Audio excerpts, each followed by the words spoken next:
कि रास का प्रसंग बड़ा अद्भुत प्रसंग है। यह कोई काम से युक्त लीला नहीं है, यह काम से विमुक्त लीला है, अथवा काम पर विजय प्राप्ति करने की लीला का नाम ही रास लीला है। कि प्रथम सुमिर भागवत भक्त भगवत बानी, द्वितीय क्षण केवल एक यात्रा नहीं, ये श्रद्धा की पद यात्रा है। आज ये कलश केवल जल से भरा पात्र नहीं, ये भक्ति, विश्वास और संस्कार का प्रतीक है। जहाँ कलश चलता है वहाँ तीर्थ जागता है, जहाँ राम नाम गूंजता है वहाँ कल्याण स्वयं प्रकट होता है। कलशे वारुणी देवी, कलशे सर्वदेवता, कलशे तु महात्मानः, तस्मात् कलशम नमाम्यहम्। आज इस कलश यात्रा के माध्यम से हम अपने जीवन में धर्म, शांति और सेवा का आह्वान कर रहे हैं।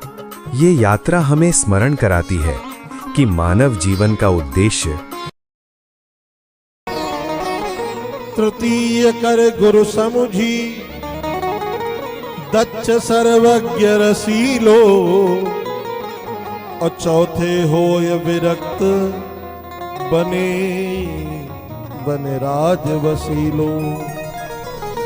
कि पांचे भूले देह सुधी, छठे भाव नारास, साते पावे रीति रस, श्री स्वामी हरिदास। सुंदर रास प्रसंग का वर्णन करते हैं सुखदेव जी। भगवान ने किनके संग रास किया? गोपियों के संग। और महाराज, ये गोपियों का जो प्रेम है ये बड़ा उच्च कोटि का प्रेम है। हमने कल बताया था, कबीरदास जी कहते कि कबीरा कबीरा का कहे, चल यमुना के तीर, एक गोपी के प्रेम में बह गए कोटि कबीर। अद्भुत प्रेम है इन गोपियों का। भगवान ने गोपियों के संग रास किया। गोपी क्या है? बड़ी गंभीरता से सुनना इस चरित्र को। गो माने इंद्रियां, पी माने पीना। गोपी प्रत्येक इंद्रिय ही कृष्ण रस पिबति यस्य सः गोपी। जो प्रत्येक परिस्थिति में कृष्ण रस पान करे उसे कहेंगे गोपी। चलते फिरते, उठते बैठते, हंसते, खाते पीते, नाचते गाते, प्रत्येक परिस्थिति में जो कृष्ण रस पान करे वह है गोपी। और बंधुओं, इन गोपियों के विभाग हैं। भगवान ने किन गोपियों के संग रास रचाए? श्रुति रूपा, मुनि रूपा, साधन सिद्धा, स्वयं सिद्धा, मत्स्य कन्या, दैत्य कन्या, इस विभाग की गोपियां हैं। और ध्यान देना, ये श्रुति रूपा गोपियां कौन सी हैं? देखो, वेद में 3 कांड हैं।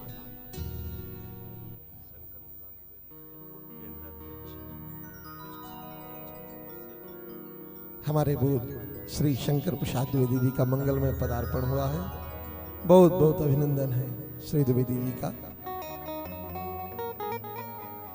हम निवेदन कर रहे थे, क्या कह रहे थे भैया? ध्यान दिलाओगे? अच्छा, गोपियों के विभाग। पहला श्रुति रूपा। ये श्रुति रूपा गोपियां कौन सी हैं? देखो, वेद में 3 कांड हैं, ज्ञान कांड, कर्म कांड और उपासना कांड। ज्ञान कांड में 4000 मंत्र, कर्म कांड में 80,000 मंत्र, उपासना कांड में 16,000 मंत्र। ये उपासना कांड के जो मंत्र हैं यह ब्रज में गोपी बनकर के आए। ये हो गए श्रुति रूपा। मुनि रूपा गोपियां कौन सी हैं? जब भगवान श्री राम दंडकारण्य वन में विचरण कर रहे थे, अपना वनवास व्यतीत कर रहे थे, तब बड़े बड़े संत, बड़े बड़े मुनि महात्मा श्री रामभद्र के रूप माधुर्य को देखकर आकृष्ट हुए, मोहित हुए।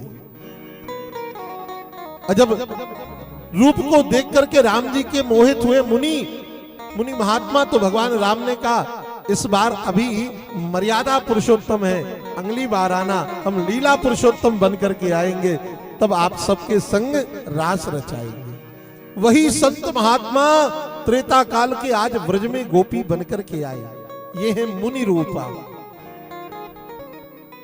फिर साधन सिद्धा, बड़े बड़े संतों ने, बड़े बड़े भक्तों ने भगवान की उपासना की, खूब भजन किया, साधन नियम किया।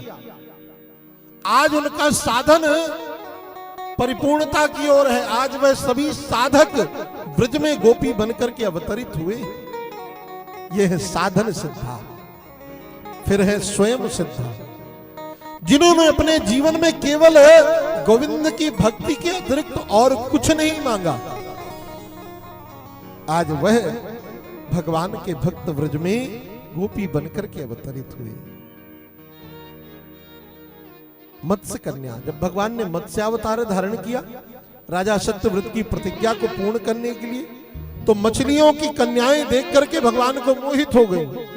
भगवान ने कहा द्वापर में आना, तुम्हारा मनोरथ सफल करेंगे। आज वह सब मछलियां ब्रज में गोपी बन करके आई हैं। फिर है दैत्य कन्या, जब भगवान राजा बलि को छलने के लिए गए थे ना बामन बन करके, राजा बलि के राज्य में रहने वाली दैत्य कन्याएं भगवान वामन के रूप माधुर्य को देखकर मोहित हो रही थी। आज वह सब दैत्य कन्याएं ब्रज में गोपी बनकर के आई। इन गोपियों की स्थिति कैसी है? आह, चलते फिरते, उठते बैठते, हंसते खाते, प्रत्येक परिस्थिति में गोविंद का आश्रय, केवल गोविंद की ही याद करना, निरंतर अहर्निश भगवान का स्मरण। और बंधुओं, आज शरद पूर्णिमा की रात्रि, यमुना का पुलिन कल कल निनाद करती हुई यमुना प्रवाहित हो रही है, चंद्रमा प्रमुदित हो रहा है। वृक्ष की ओट में खड़े होकर गोविंद ने अपनी कटकाचनी से अपनी मधुर मुरली को निकाला और रव किया। सुखदेव जी कहते हैं कि निशम्य गीतम नदनंगवर्धनम व्रज स्त्रियः कृष्ण गृहीत मानसा आजगमुरन्योन्यमलक्षितोद्यमा सायत्र कांतो जवलोल कुंडला। शरद पूर्णिमा की रात भगवान ने मधुर मुरली का रव छेड़ा, मधुर मुरली बजाई और ऐसी बंसी बजाई कि जितनी गोपियां हैं ना ब्रज 84 कोस में, उन गोपियों को ऐसा अनुभव हो रहा कि गोविंद मुरली में। एक गोपी गाय दो रही थी, जैसे ही कानों में बंसी पड़ी गोविंद की, गाय की दोहनी फेंकी, दौड़ गई। एक गोपी अपनो श्रृंगार कर रही महाराज, एक आंख में काजल लगाई, दूसरे आंख में काजल लगाए वो भूल गई, दौड़ गई। एक गोपी स्नान कर रही थी, वस्त्र गीले थे, वंशी में नाम सुना, दौड़ गई। जो जिस कार्य में लगी थी, जो गोपी उस कार्य का वहीं पर परित्यागन करके और गोविंद से मिलने के लिए चल गई। एक गोपी के पति ने उसे कच्छ में बंद कर दिया, बोले तू ना जाएगी, तू ना जाएगी। उस गोपी ने कहा ये शरीर नहीं जाएगा, ये प्राण तो जाएंगे। शरीर का परित्याग करके प्राणों से गोविंद के समीप पहुंची। जो जिस कार्य में लगी है गोपियां, उस कार्य का वहीं पर परित्यागन करके और गोविंद के दर्शन के लिए जा रहे हैं। अद्भुत प्रेम है इन गोपियों का।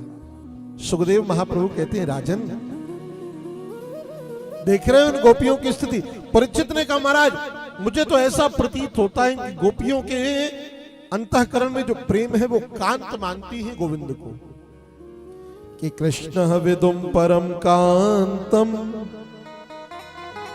नातु बृहमातया मुने गुण प्रवाहो परमस तासाम गुण धियाम कथम।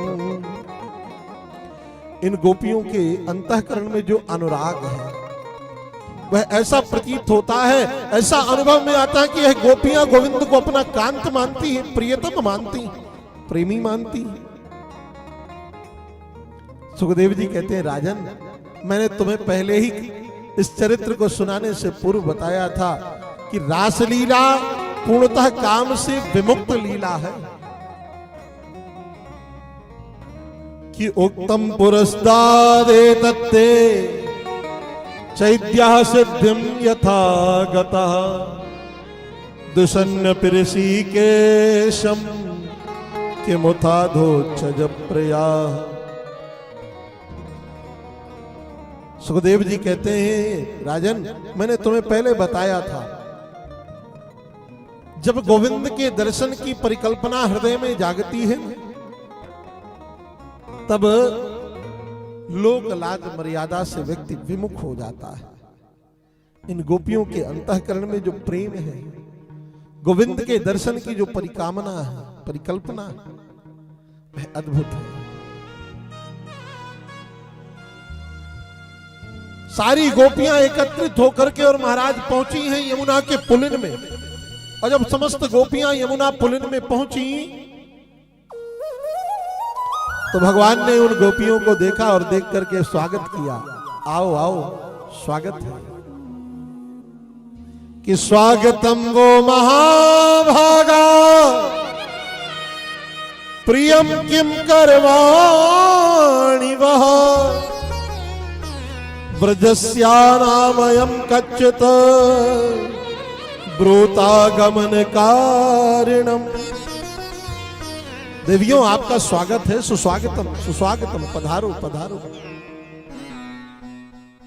गोपियों के मन में प्रसन्नता हुई, चलो गोविंद ने बुलाया तो कम से कम स्वागत तो किया, अभिवादन किया। पर दूसरे ही क्षण परमात्मा ने पूछा, अरे ये तो बताओ इतनी घनघोर रात को और आप सब अपने अपने पतियों को छोड़ करके यहां क्यों आई हो? कि रजन्ने सा घोर रूपा घोर सत्व निसेविता प्रतियात व्रजम नेह स्तेयम स्तबी सुमध्यमा। इस घनघोर रात्रि में अपने अपने पतियों का परित्याग करके इस वन में, इस जंगल में क्यों आई हो? अब वह गोपियां क्या उत्तर दे? तो मौन हो गए। भाई वह गोपियां मन ही मन विचार करती है, पहले खुद बुलाते हैं बंसी से और अब खुद पूछते हैं कि क्यों आई हो।